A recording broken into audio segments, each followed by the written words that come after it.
Here's an important question that has ramifications for other areas of our thinking, and that has to do with morality and science. The question simply is, can we discover morality through science? Now, I think there's a lot of people that would like me to say yes on that because they think of the primacy of science, that is, we get our basic information or our most reliable information through science.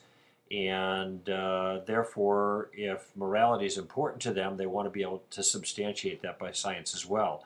The simple answer to the question, though, is no, you can't discover morality through science. And the reason is that they are entirely different disciplines. They deal with entirely different things.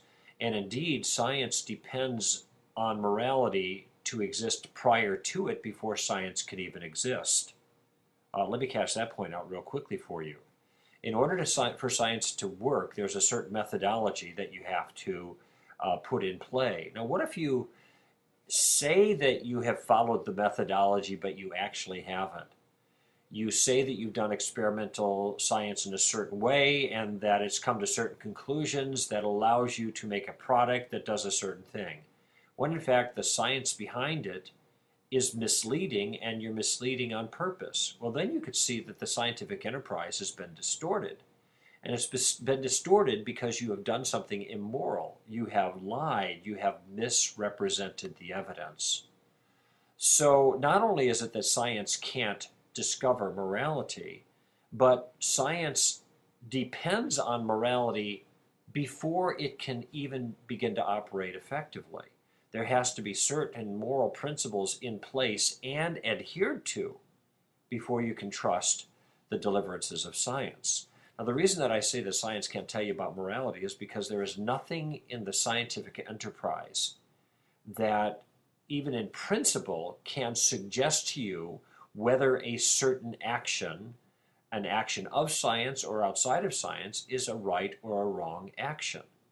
So science might tell you, for example, what the effects of hypothermia are on an individual. So your body temperature goes down, this is what happens, and it might even suggest to you what the range of lowering of the body temperature is before you're really in jeopardy of losing your life. But what science can't tell you is whether it's okay to take a human being and stick that human being into a vat of ice water, in order to test their temperature to see how low it goes before they die. Whether that's right or wrong is based on something different than the scientific evidence itself. And I would think that for most of you, as you reflect on that, you see this is entirely clear. Science depends on morality for its function. It doesn't tell you anything about morality. Now, here's an applicational point, though, that's really critical once you realize this. If you have a morally charged question that touches on some scientific enterprise, let's say abortion, in which medicine is involved in some sense, or embryonic stem cell research, in which chemistry is involved in some sense, scientists are free to weigh in on the details of the scientific modalities themselves, whether we have good reason to believe that embryonic stem cell research will produce certain therapies that will help us out, or whether one type of abortion is more effective at extracting the child than another type of abortion. But they can never tell you whether those things in themselves are good or bad. And therefore, when we have public discussions about these issues, it seems that it's common for people to want to trot the scientists out to say, well, this is something that's going to be helpful, there's no moral problem with this, there's no difficulty, look at the good it will accomplish, etc. And we take the moral dismissals of scientists as adequate reason not to be concerned morally about the particular thing in question, embryonic stem cell research or abortion, in the examples I gave. But of course, scientists have no special training that will allow them to reflect morally on anything.